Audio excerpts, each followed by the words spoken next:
So much to unpack here, Senator, but clearly the Republicans have said they're not going to delay any of these hearings, even if FBI background checks are not complete. In fact, what Mitch McConnell said was these are just little procedural complaints. Is he right? Well, Chris, these weren't little procedural concerns to Senator McConnell back 8 years ago when the Obama cabinet was facing confirmation hearings. As you just heard from Josh Earnest, Senator McConnell insisted on having FBI background checks and the Office of Government Ethics clearances before proceeding. And I'll remind you, President-elect Trump has nominated more billionaires for his cabinet than any previous president. President-elect Trump ran on a position that he would drain the swamp and tackle ethics challenges in Washington, yet the head of the Office of Government Ethics is already saying publicly there is cause for alarm in how many confirmation hearings the Republicans are rushing forward this week. The least of these issues, but there's nothing you can do about it. Is there really, Senator? I'm sorry? Is there anything you can do about it? The only thing we can do, frankly, is to raise the alarm, to ask the average American who might be watching, who is engaged with these hearings, to reach out to anyone who represents them in the Senate from the other party. We cannot procedurally stop these hearings, but before we get to a vote, I think it is only fair and only appropriate for us to have the Government Ethics Office that is charged with clearing nominees to have completed their process. That's in the best interest of the public, especially when we have a president-elect who has such obvious and still unresolved potential conflicts of interest himself. So there's going to be a lot of tough questions, nevertheless, and you're on both the Foreign Relations and Judiciary committees. So I want to start with Senator Sessions. You've known him for years. You've talked about attending Bible study together, but I don't think you've said publicly if you'll support his nomination.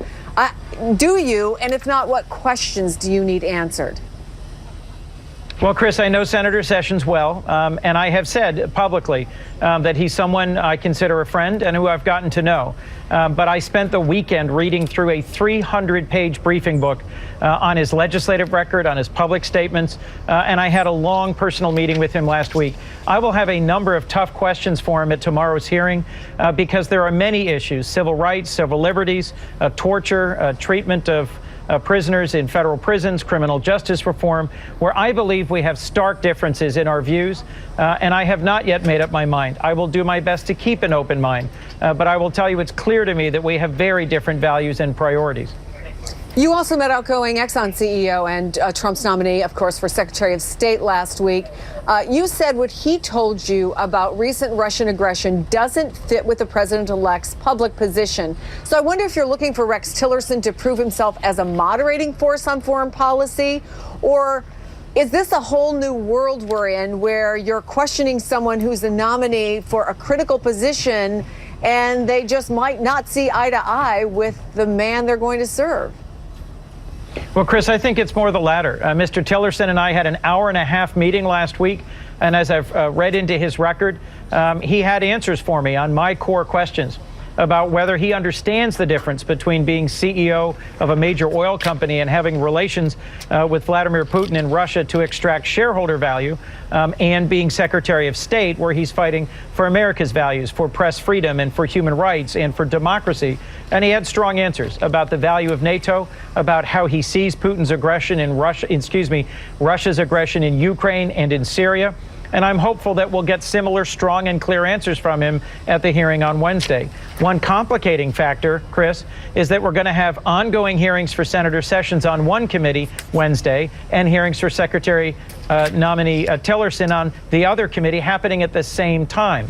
If Mr. Tillerson gives the same sort of strong and clear answers in a public hearing that he did in our private meeting, there's a real tension between what he's saying and what President-elect Trump has been saying. President-elect Trump has still not denounced Russia's attack on our election, has still not clearly stood up for Putin's attack on our electoral process, and I think that's a major issue looming for his national security team.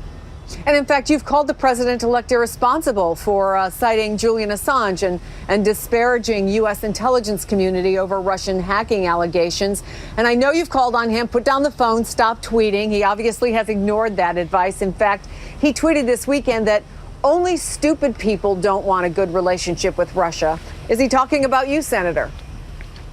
He may be talking about me, or he may be talking about Speaker Ryan, or he may be talking about Senate Majority Leader McConnell.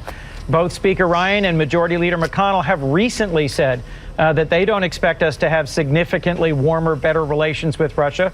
And obviously, a decorated war hero and senior Senator John McCain has pointedly and repeatedly said that he views Vladimir Putin as a thug and an autocrat who is a direct threat to America's security. I think President-elect Trump is in for a surprise if he thinks that he's going to be able to bluster and bully his way through the bipartisan opposition to Vladimir Putin's attack on our election in 2016, and if he doesn't start speaking more clearly about the threat to our national security of Putin's aggression in Eastern Europe and in Syria. Delaware Senator Chris Coons, it's going to be a very busy week on the Hill. Thank you so much for taking the time. Thank you, Chris.